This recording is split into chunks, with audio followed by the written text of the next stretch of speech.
It was one of those quiet nights in Maple Hollow, the kind that made the whole town feel like it had gone to sleep decades ago. Porch lights flickered in the damp air, and the only sound was the hum of crickets bleeding into the distance. On Cedar Ridge Lane, 17-year-old Emily Carter was in her room, sitting cross-legged on her bed, scrolling through her phone. She wasn't the type to sneak out. Not really. She was the type who double-checked that the doors were locked before bed and left little notes for her mom on the fridge.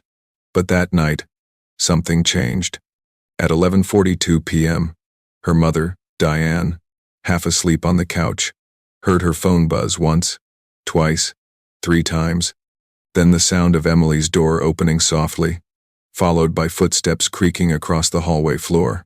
The front door clicked open, and Diane heard her daughter's whisper soft, almost guilty, "I'll be back soon."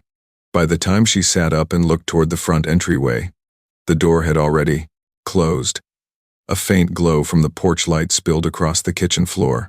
Diane waited, expecting the familiar sound of Emily's car starting up or a friend's vehicle pulling into the gravel driveway. But nothing came. No sound, no headlights, no goodbye text. By morning, Emily still wasn't home. Her bed was neatly made, her purse untouched, and her car still parked out front. The only thing missing was her phone and, of course, her. When Diane finally found it, it was sitting on the back porch steps as if it had been placed there deliberately. The screen was cracked near the corner, battery dead, and when police later powered it on, they found something strange. The call history had been wiped clean, no texts, no missed calls, no contacts except for one number.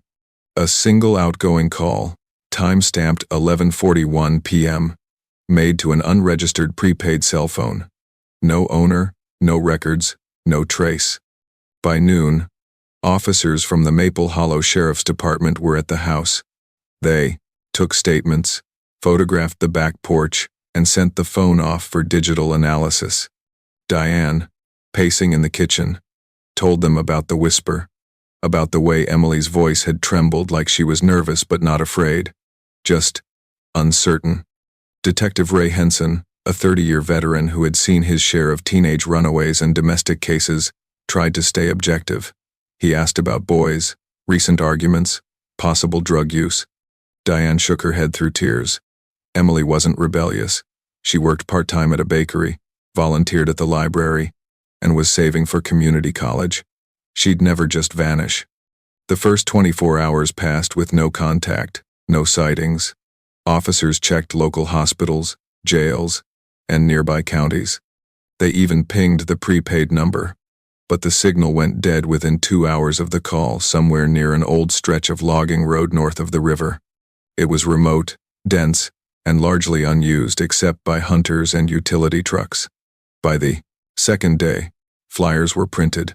Missing, Emily Carter, 17 years old, last seen wearing gray sweats and a denim jacket. The local diner taped one to every window. The church organized volunteers. Deputies canvassed the area, interviewing anyone who might have seen her. That's when a pattern emerged, small, but enough to make investigators pause. Around midnight, a dark sedan had been spotted near the bridge over Cedar Creek. A farmer driving home from night shift mentioned it idling by the guardrail, engine running but headlights off. Another resident swore they saw the same car earlier that week parked across from the high school. Engine cold, a man sitting inside smoking. No one could describe his face clearly. Police ran vehicle checks on every dark sedan registered in the area. Nothing matched. Meanwhile, the gas station on Route 12 turned over its surveillance footage, grainy black and white clips that flickered like an old VHS tape. At 11:50 p.m., just 8 minutes after the call, Emily appeared on camera near Pump 3. She looked uneasy, glancing over her shoulder twice before pulling her hood up. She wasn't driving. She was on foot. A silver SUV pulled in behind her and parked at the edge of the frame. Emily stood by the vending machine for a few seconds, like she was waiting for someone, then turned and walked off-screen toward the tree line that bordered the lot. The SUV stayed parked for another minute before driving away. The license plate was unreadable. Investigators followed every breadcrumb. They questioned her close friends, Leah, Jenna, and Kyle, the small circle she'd known since middle school. All of them claimed they hadn't spoken to her that night. Kyle, her ex-boyfriend, said he was home playing video games until 2 a.m., and his online activity confirmed it.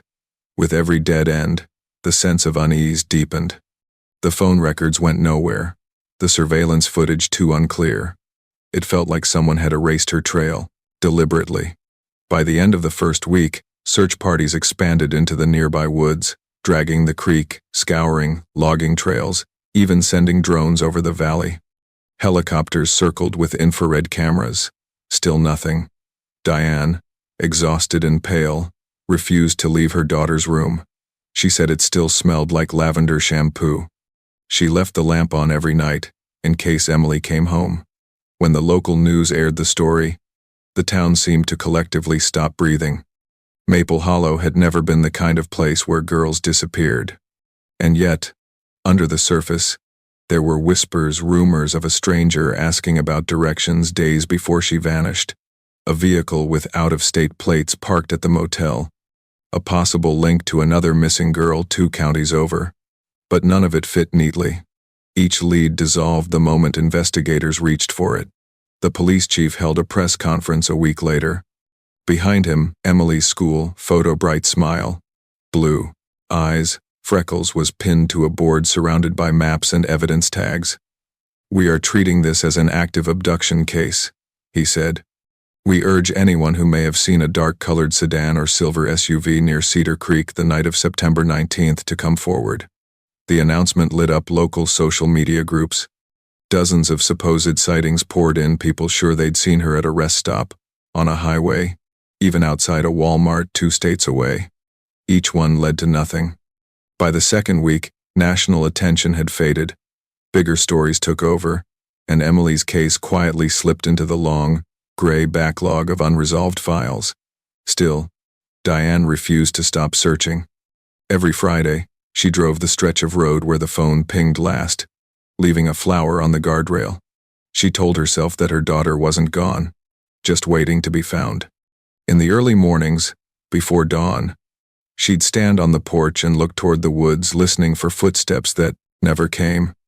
Because somewhere out there, beyond the reach of porch lights and flyers, something had happened on that quiet September night.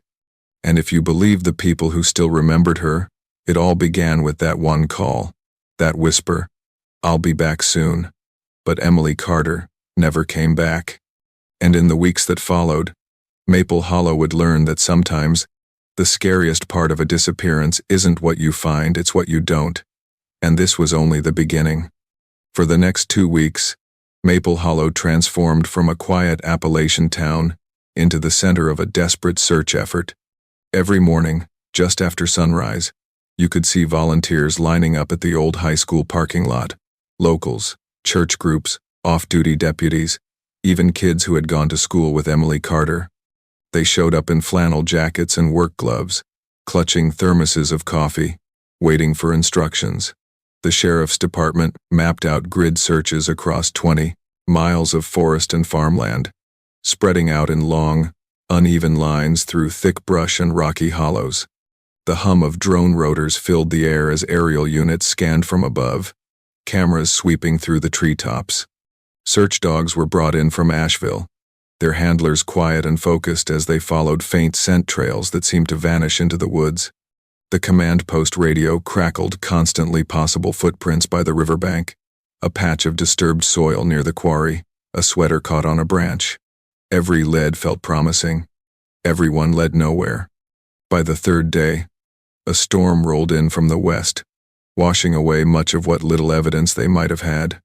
Mudslides covered tire marks, and the creek swelled over its banks. Still, they kept searching. Deputies found a single shoe, a white canvas sneaker wedged in the ditch along a logging road about 2 miles from the last cell ping. It was Emily's size, but there was no trace of her nearby, only a set of faint tire impressions leading off into the woods.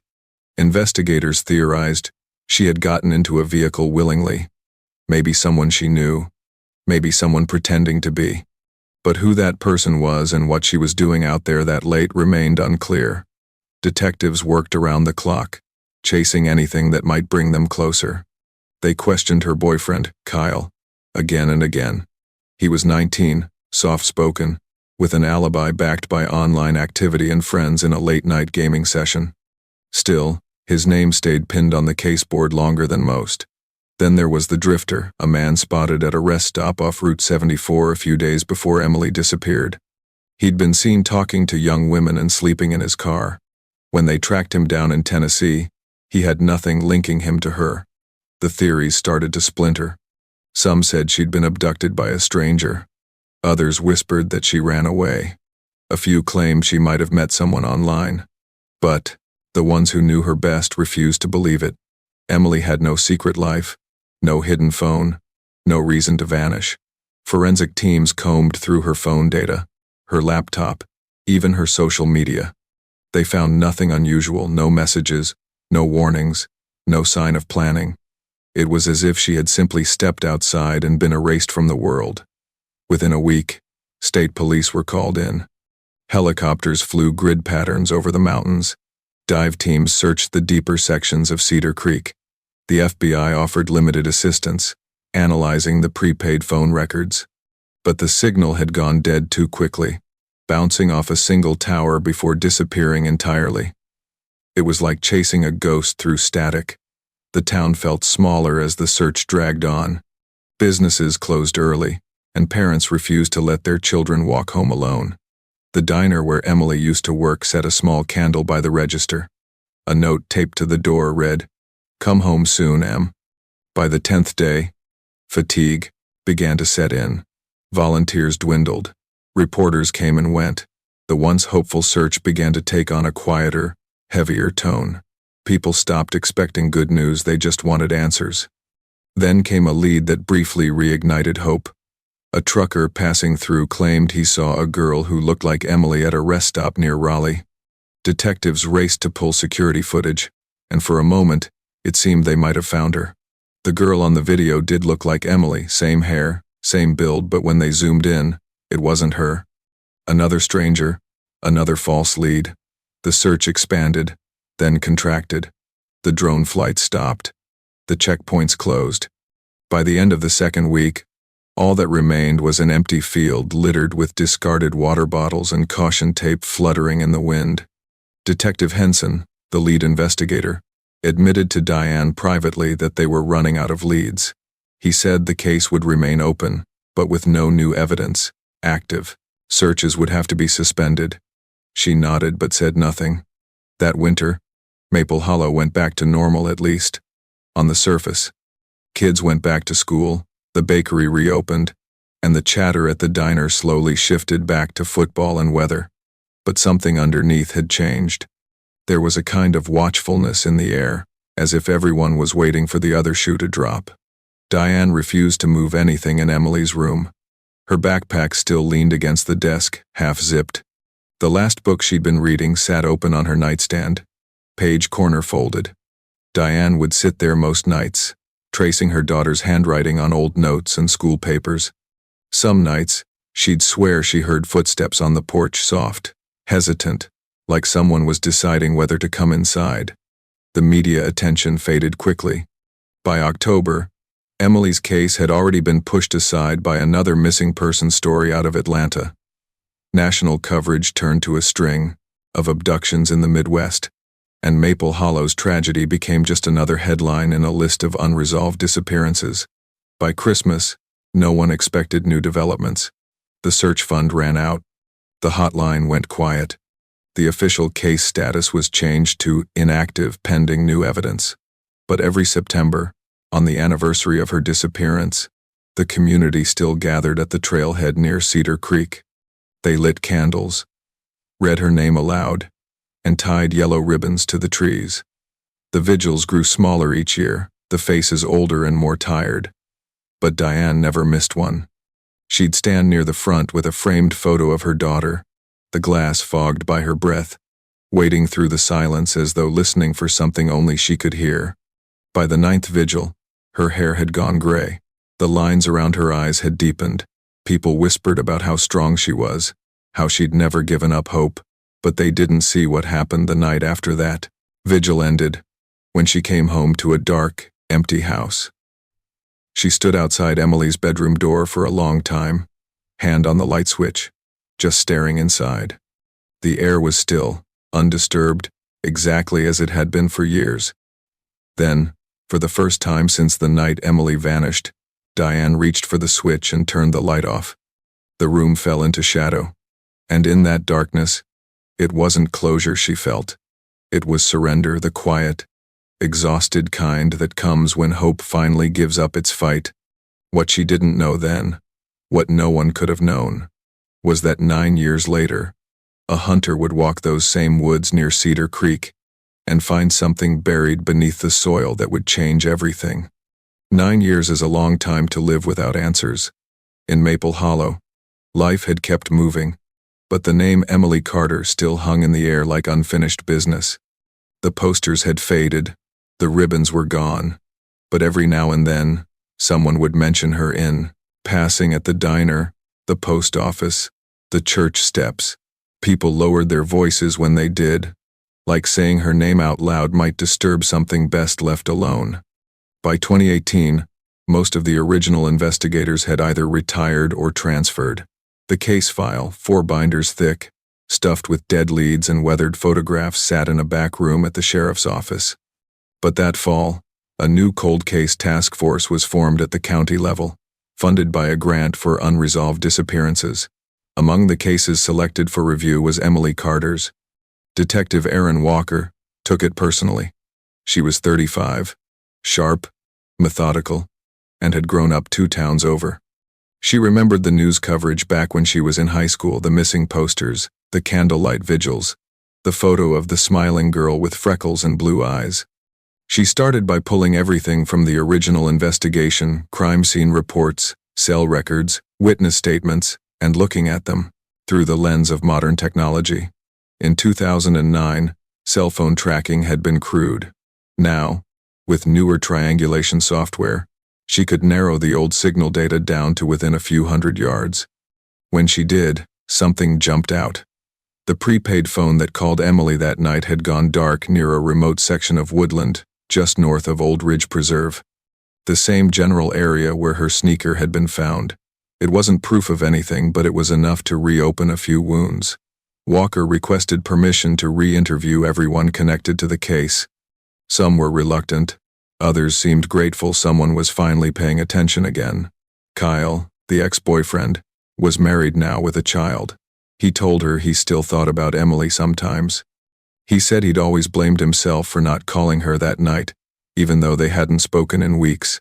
Emily's best friend Leah had moved to Charlotte, but she remembered something strange she'd never told police.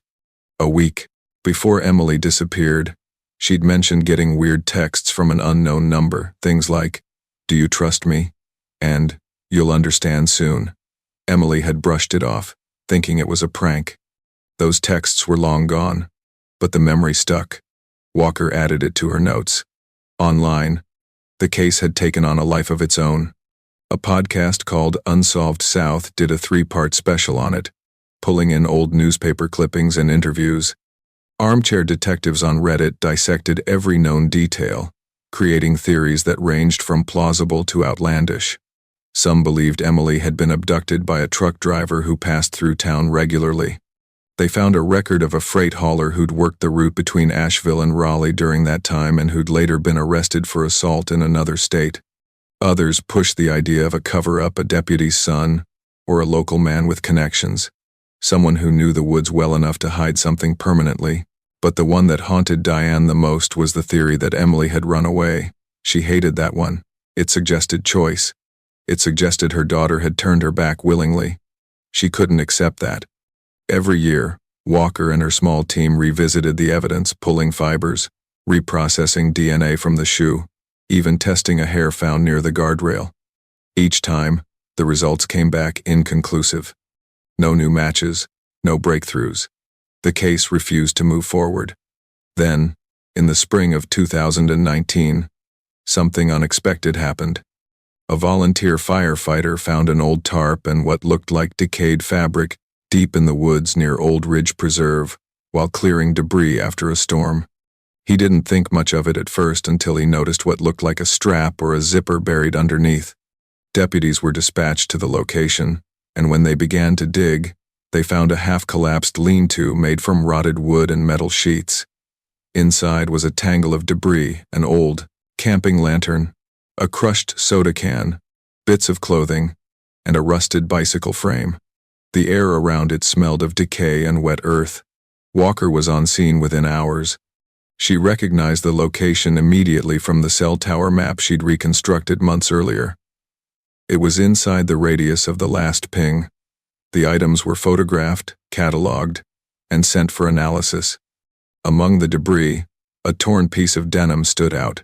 When it dried, investigators realized it was part of a jacket light blue, with stitching that matched the description of the one Emily had been wearing the night she vanished. DNA testing was ordered. Word spread through Maple Hollow almost instantly. For a town that had stopped expecting answers, it was like a small crack of light in a sealed room. News crews returned. Reporters called the sheriff's office for statements. Diane, now in her 60s, didn't want to hope, but she couldn't stop herself. Weeks passed before results came back. The denim scrap had degraded too much for a complete profile, but partial mitochondrial DNA matched familial samples from Diane Carter. It wasn't definitive proof, but it was close enough to reopen the case officially. Detectives expanded the search radius around the discovery site. They found remnants of a campfire, animal bones, and a few personal items that had eroded almost beyond recognition. It was impossible to tell how long they'd been there. The theory began to form that whoever took Emily may have kept her alive for a short period before something happened, or she might have tried to hide and never made it out. The discovery triggered another wave of theories. The online communities dissected the photos leaked from the search site, debating what the items meant. Some claimed the rusted bike meant she'd tried to run. Others said the campsite looked staged, as if someone had planted it years later. Walker didn't care about theories. She cared about evidence. And the evidence was starting to whisper a story, one that pointed back toward a single stretch of road, one car, and one phone that had gone dark too soon. Then came the hunter. In late October, just as the leaves began to fall, a man named Frank Dorsey was scouting for deer sign in the same forest near Old Ridge. He followed a trail no one had touched in years, overgrown and half forgotten. Somewhere around noon, he stopped to rest beneath a cluster of oaks. That's when he noticed something odd about the soil a few feet away, a slight depression, covered in sticks and leaves. When he kicked at it, the ground gave way. Inside the shallow pit, wrapped in remnants of tarp and plastic, was a backpack. Old, weathered, the zipper rusted shut. Dorsey didn't open it. He called the sheriff's office right there in the woods. Within hours, Detective Walker was standing over the find, staring down at the thing that might finally tell them what happened to Emily Carter. The backpack was carefully lifted out, the dirt brushed away, and sealed for transport. When they opened it later at the lab, what they found inside would unravel everything Maple Hollow thought it knew. A faded student ID, torn notebook pages, a small silver locket, and beneath them, something else, something no one expected, a piece of fabric with faint traces of blood. DNA would confirm what everyone already suspected. After 9 years, Emily Carter had finally been found. But as investigators would soon learn, finding her was only the beginning. It was a cold October morning when the call came in. The kind of morning when mist hangs low over the fields and the air feels heavy, like it's holding its breath. The dispatcher's voice was calm, practiced, but there was something underneath it, something tense. A hunter, out near Old Ridge Preserve, had found what appeared to be human remains. Detective Erin Walker was in her office when she got the call. She didn't say much, just grabbed her jacket, her gloves, and the case file she'd been carrying like a ghost for nearly a year. By the time she reached the preserve, the road was already lined with squad cars, a forensic van, and a handful of locals who'd come to see what the commotion was. The hunter, a middle-aged man named Frank Dorsey, stood by the tailgate of his truck, arms crossed, eyes fixed on the ground. He'd been out since sunrise tracking a wounded buck through the ridge. When he noticed the disturbed soil, he thought maybe the deer had bedded down there. But the smell, he said he'd never forget that smell, wasn't animal. He muttered to Walker. It was old, like metal and rot. The site was deep in the woods, about half a mile off the trail. The ground sloped slightly toward a small clearing, shaded by a ring of dead pines. There, under a layer of leaves and debris, they found a shallow depression. Inside, wrapped in torn tarp and covered by roots, was a set of skeletal remains. Time had done its work. The bones were scattered, brittle, weathered by the elements. Nearby, half buried in the dirt, was a backpack black canvas, rusted zipper, half decayed. A forensic technician lifted it carefully and set it on a clean tarp. Inside were the remains of personal items, a keychain, a small notebook with the ink blurred to nothing, and what looked like a high school ID card sealed inside a cracked plastic sleeve. Even through the dirt and moisture, the photo was visible. A smiling girl with freckled cheeks and light eyes stared up from beneath the film of age. The name beneath it read Emily Carter. For the first time in nearly a decade, the mystery that had haunted Maple Hollow had a tangible presence. The news broke within hours. Local radio stations interrupted programming. Television crews descended on the small town, their vans parked outside the sheriff's office like vultures. Reporters swarmed the Carter home, shoving microphones toward Diane as she stood frozen on her porch, unable to speak. Inside the evidence lab, the forensic team began cataloging everything from the site. The bones showed signs of trauma fractures on the ribs, a broken jawbone, and faint abrasions consistent with restraints. The cause of death couldn't be determined immediately, but one thing was clear. This wasn't an accident. The backpack yielded more.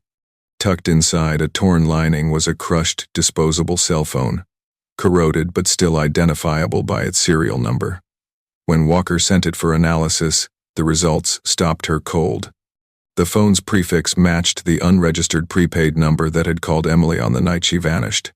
It was the missing link, the bridge between the call, the logging road, and now, the final resting place. The remains were sent to the state crime lab for formal identification. DNA comparison with Diane's sample returned positive within days.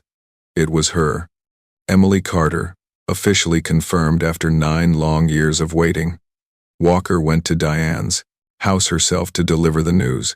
She didn't send a deputy, didn't call ahead. When Diane opened the door, she knew before a word was said. There's a kind of silence that falls when truth finally lands, the kind that hurts more than ignorance ever could. That evening, the Carter porch light burned bright for the last time. The investigation shifted overnight from missing person to homicide. A new command post was set up, the evidence board rebuilt from scratch. Every photo, every lead, every old report was laid out again under fluorescent light. The physical evidence from the site painted a grim picture. Soil analysis showed that the grave had been disturbed twice, once around the time of the disappearance, and again several months later. Whoever buried Emily had likely returned to the scene. The ropes found nearby had degraded, but traces of adhesive and plastic fibers were preserved enough to be tested. They matched industrial zip ties commonly used in auto repair shops. That detail caught Walker's attention. She remembered something from the original case file, an early lead that had gone nowhere. A man named Brian Lyle, who'd worked at a local mechanic shop before it closed down in 2010. He'd been questioned briefly after Emily vanished because he'd dated her older sister years earlier and had a history of harassment. But at the time, he'd provided an alibi and no physical evidence tied him to the case. After that, his name had quietly slipped off the list. Walker tracked down what she could. The shop was long gone, boarded up. Its records were dusty and incomplete, but one invoice showed that Lyle had owned a dark sedan, the same make and color witnesses described the night Emily disappeared. There was another problem. Lyle was dead. He'd been killed in a motorcycle accident in 2017, 2 years before the new evidence surfaced. Still, something about him nagged at her. A search warrant for his last known storage unit turned up a series of personal items, tools, boxes of old auto parts, and in the back corner, a small plastic container sealed with duct tape. Inside was a gold chain with a heart-shaped charm, tarnished but still recognizable. When Diane was shown a photo of it, she broke down. It was Emily's. She'd given it to her for her 17th birthday. Forensic testing confirmed microscopic traces of blood on the clasp. Every piece of evidence seemed to close around one name: Brian Lyle. But if he had taken her, what happened that night? Reconstruction specialists pieced together a timeline. The phone call at 11:41 p.m. came from a burner phone purchased at a gas station 40 miles east of town. Security footage from that same gas station, long since archived, showed a man in a mechanic's jacket buying a prepaid cell. The logo on the jacket matched the defunct auto shop where Lyle once worked. Investigators theorized that he had lured Emily out of her house by pretending to need her help, possibly using her sister's name or a familiar story. Once she stepped outside, he likely convinced her to get in the car, maybe under the pretense of taking her to see someone she trusted. Something went wrong along the way. An argument, panic, fear, and by the time they reached the ridge, she was already gone. The tire tracks found on the logging road 9 years earlier matched the wheelbase measurements of a mid-2000s dark sedan. The puzzle pieces, long scattered, finally began to fit. Still, even with the evidence, there would be no trial. Lyle was dead, and with him, the chance for a confession. The district attorney declared the case solved but closed. The official cause listed as homicide by deceased suspect. In Maple Hollow, that verdict didn't bring peace. It just changed the kind of silence people kept. For Diane, it was something different, a fragile kind of closure that didn't feel like victory. She visited the site where Emily was found, walking the same trail where strangers and officers had searched for years. The wind moved through the trees with a hollow sound, and she left a single white flower in the soil where her daughter's life had ended. For Detective Walker, the case lingered long after the files were boxed and archived. She knew there were still unanswered questions: why he'd chosen that night, what exactly happened in those woods, and whether anyone else had known. But some questions don't get answered. They just stay, hovering at the edges of every solved mystery. 9 years of uncertainty had finally given Maple Hollow an ending, but not the kind anyone wanted. Because when the truth finally came out, it wasn't dramatic or cinematic. It was quiet. It was ordinary. It was one man's cruelty buried under layers of dirt and time. And as the town exhaled for the first time in nearly a decade, one truth remained. Sometimes, the woods don't keep secrets forever. They just wait for someone to listen long enough to hear them. The following winter brought an unfamiliar stillness to Maple Hollow. For 9 years, Emily Carter's name had existed as a question, a rumor, a ghost story. Now it was a file marked closed. The press had long since moved on. The roadblocks were gone. But for the people who'd lived through it, the detectives, the volunteers, the family, closure wasn't what they thought it would be. It didn't feel like an ending. It felt like a scar. Detective Erin Walker found herself replaying details long after the paperwork was done. She'd drive past the old auto shop sometimes, the one with the flaking paint and broken windows, imagining the man at the center of it all. Brian Lyle. His name appeared nowhere else in the system after 2010. No arrests, no traffic stops, no complaints.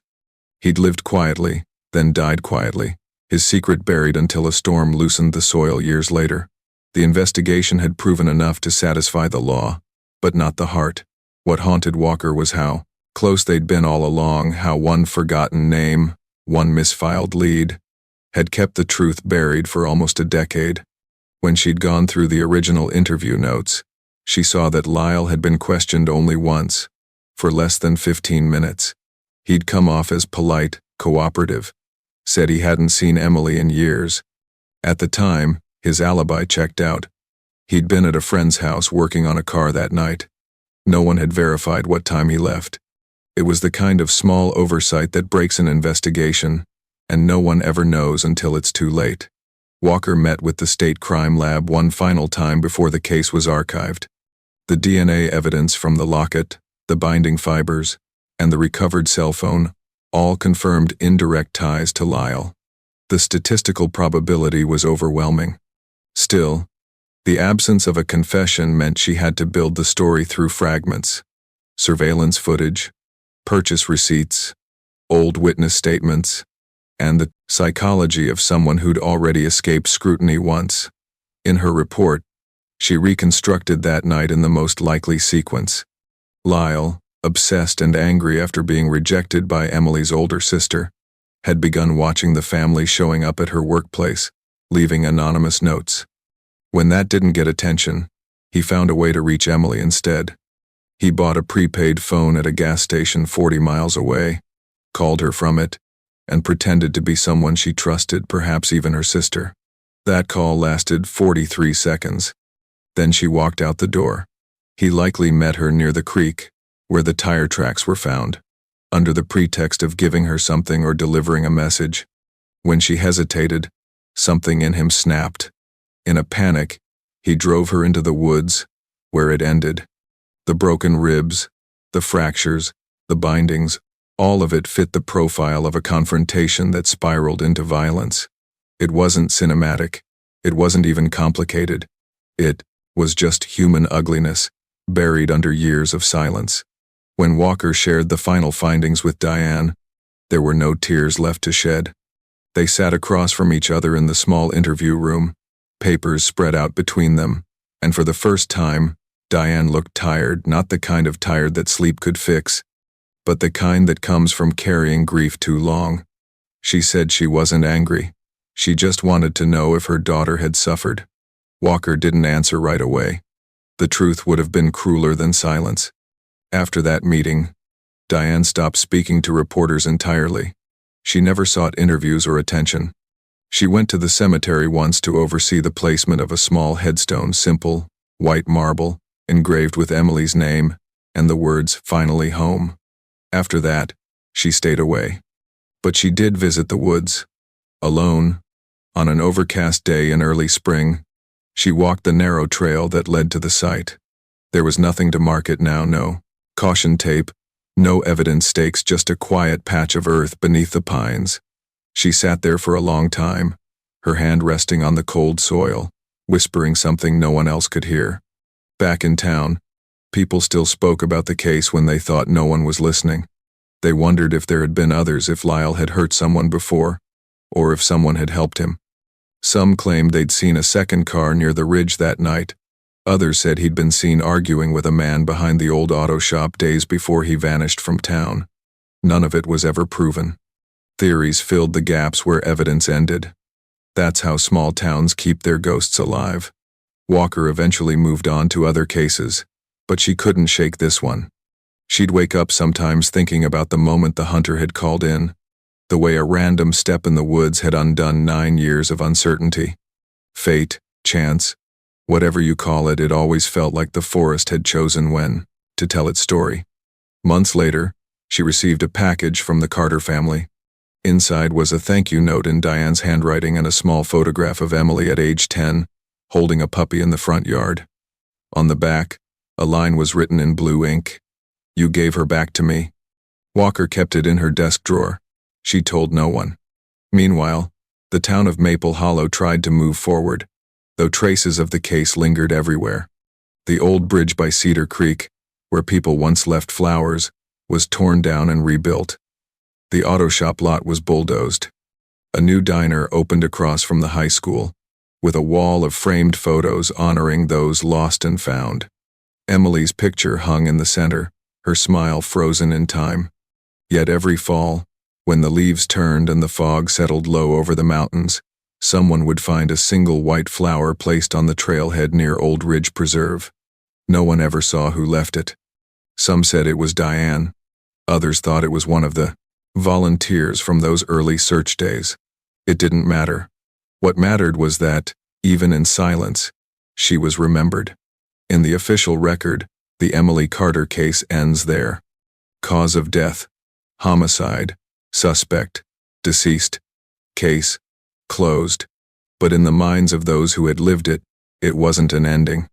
It was a reminder of how easily a life can disappear, how long the truth can stay buried, and how fragile the line is between the living and the lost. And somewhere beyond the tree line, In that quiet patch of forest where sunlight barely reached, the story of Emily Carter would stay no longer a mystery, but a memory carved into the earth. Because in places like Maple Hollow, time doesn't erase what happened, it just learns to live beside it. 9 years of silence had come to an end, but for the people of Maple Hollow, the quiet that followed was heavier than before. For nearly a decade, the town had lived in suspense, an open wound, an unanswered question. Now that the answer was here, it felt almost worse, because the truth wasn't extraordinary. It wasn't a conspiracy or a mysterious stranger on the highway. It was one man, one choice, and a girl who trusted the wrong voice on the other end of a late-night call.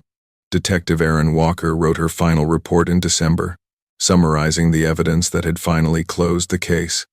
It was clinical, methodical, stripped of the emotion that had fueled her for years, but when she read it back, the words felt hollow. The facts explained what happened, but not why.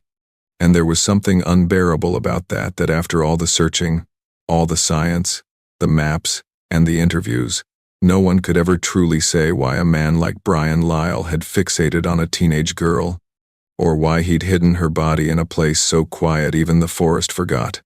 Walker knew her work was done, but she couldn't stop thinking about Diane Carter, about what it meant for a mother to live in hope for 9 years, and then to learn that her hope had been misplaced all along. She went back once more to Old Ridge Preserve, this time alone. The frost was beginning to harden the ground, and the woods were still. She stood in the clearing where Emily had been found. The trees there had begun to regrow, young saplings pushing through the earth where the excavation team had dug months earlier. The air smelled like pine and cold dirt. She didn't stay long. She didn't need to. The silence said enough. In town, life carried on. The diner reopened under new ownership. The high school graduated another class. And the Carter House, once a gathering point for volunteers and reporters, now sat quiet on its hill overlooking Cedar Ridge Lane. Diane still lived there, though she rarely spoke to anyone anymore. Neighbors said she spent her mornings on the porch with a cup of coffee, staring toward the woods. Sometimes she'd take long drives down the same roads her daughter once walked. People offered sympathy, but she didn't need words. She'd already lived through everything words could do. That spring, she donated Emily's belongings to a local youth shelter, the clothes, the books, even the backpack that had been recovered and returned after testing. But one thing stayed. On her living room mantel, beside a framed school photo, sat the small silver locket, cleaned but still tarnished from the years underground. Inside it was a photo of Emily at 6 years old, missing one front tooth, grinning wide. When a reporter from Raleigh asked her later if she felt closure, Diane smiled faintly and said, "There's no such thing as closure. There's only knowing." And knowing, she said, was both a gift and a punishment. That year, the town council voted to place a memorial bench near the entrance to Old Ridge Preserve, a simple wooden seat with a brass plaque that read, "In memory of Emily Carter, 1992-2009. Never forgotten." The dedication drew only a small crowd. Walker was there, standing, quietly in the back. So was the hunter, Frank Dorsey, who'd found her remains. He didn't speak. No one did. When the service ended, Diane stayed behind, tracing the engraved letters with her fingers, her breath visible in the cold. Over time, people stopped talking about the case. The TV specials faded from memory. The podcasts moved on. But the story lingered in quieter ways. Parents told their kids not to go out after dark. Locals still slowed their cars when driving past Cedar Creek at night. And every September 19th, the anniversary of Emily's disappearance, a single white flower would appear on the bench at the preserve. No one ever saw who left it. Walker transferred out of the county a year later. Before she left, she stopped by the trailhead one last time. The forest was the same, and yet it wasn't. It had changed. Like everything else, new growth, new quiet. She thought about how the case had started with a single call, a whisper, and an open door. How something so small could echo for nearly a decade. She never forgot that lesson. Because in her line of work, she'd come to understand that most mysteries don't unravel quickly. They decay slowly, piece by piece, until the truth seeps through like light through cracked boards. Back in Maple Hollow, life found its rhythm again, though the absence never really left. Diane learned to live with the silence. Some nights, she'd wake up thinking she heard the sound of footsteps on the porch, the creak of old floorboards, the faint whisper of a door closing. But she didn't get up to check anymore. She knew what those sounds really were, the echo of memory, the mind replaying moments it couldn't let go of. On the 10th anniversary of Emily's disappearance, Diane returned to the bench for the first time in months. She sat there for nearly an hour, saying nothing, just listening. The wind moved softly through the trees, and the woods felt strangely alive as if breathing again. Before she left, she reached into her pocket and placed a small, folded note under the plaque. It read only 3 words, "You're home now." As she walked back toward her car, the evening light faded through the branches. The forest swallowed the sound of her footsteps, leaving only the low hum of crickets and the rustle of leaves. 9 years of silence had finally given way to peace, not the kind that erases pain, but the kind that lets it rest. Because in the end, the story of Emily Carter wasn't about a disappearance. It was about what remains, the mother who never stopped waiting, the detective who refused to stop listening, and the small town that learned, too late, that evil doesn't always hide in the shadows. It sometimes parks by the side of the road, waiting for someone kind enough to open the door. And though her case was closed, the woods of Maple Hollow would never feel quite the same again. Not because of what they kept hidden, but because, at last, they had finally told the truth.